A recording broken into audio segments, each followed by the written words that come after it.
സംസ്ഥാനമൊട്ടാകെ ഗ്രാമപഞ്ചായത്തിൻ്റെയാണ് നമുക്ക് കുറച്ചൊക്കെ ഇപ്പോൾ റിസൾട്ട് വന്നിരിക്കുന്നത്. മറ്റേത് ബ്ലോക്ക് പഞ്ചായത്തും ജില്ലാ പഞ്ചായത്തിൻ്റെ ഇപ്പോഴും അതിൻ്റെ കൗണ്ടിങ് പുരോഗമിച്ചുകൊണ്ടിരിക്കുകയാണ്.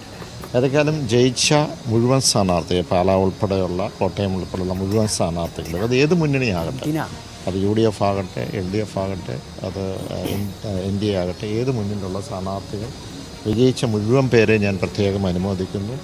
മാത്രമല്ല ജനവിധി ഞങ്ങൾ മാനിക്കുന്നു. തീർച്ചയായും ഇതുമായി ബന്ധപ്പെട്ട് വളരെ വിശദമായി, വളരെ ഡീറ്റെയിലായിട്ട് എന്താണ് പരിശോധിച്ച് അവിടെ ഏതെങ്കിലും തിരുത്തേണ്ട ഭാഗങ്ങളുണ്ടെങ്കിൽ തിരുത്തി അതുമായി ബന്ധപ്പെട്ട് ഞങ്ങൾ മുന്നോട്ട്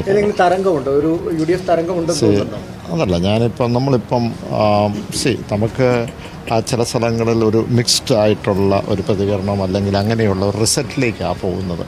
ഇപ്പോൾ നമ്മൾ ലോക്സഭ എടുക്കുകയാണെങ്കിൽ അവിടെ ലോക്സഭയിൽ നമ്മൾ കണ്ടത് ഒരു ലോക്സഭ മാത്രമാണ് LDF ജയിച്ചത്, മറ്റ് മുഴുവൻ UDF ജയിക്കുകയുണ്ടായി. അവിടെ എടുത്തു നോക്കുകയാണെങ്കിൽ 100-ൽ പരം നിയമസഭാ മണ്ഡലങ്ങളിൽ അവിടെ UDFന് ലീഡുണ്ടായിരുന്നു.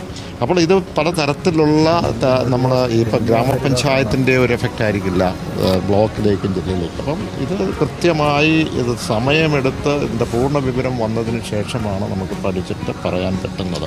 അപ്പോൾ ആ രീതിയിൽ നോക്കുമ്പോൾ ലോക്സഭയുടെ വെച്ച് നോക്കുമ്പോൾ അത്രയും ആഴത്തിലൊന്നും ഈ കാര്യങ്ങൾ ഒരു സെറ്റ് ബാക്ക് ഉണ്ടായിട്ടുണ്ട്.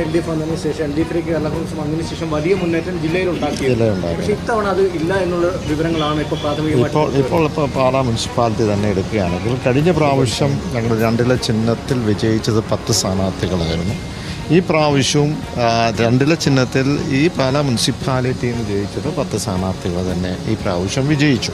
പക്ഷെ ഇപ്പോൾ പല സ്ഥലങ്ങളിലും ചുരുങ്ങിയ വോട്ടുകൾക്കാണ് ഞങ്ങൾ കൂടുതൽ പ്രതീക്ഷിച്ചിരുന്നു. പക്ഷേ ആ പ്രതീക്ഷയ്ക്കൊപ്പം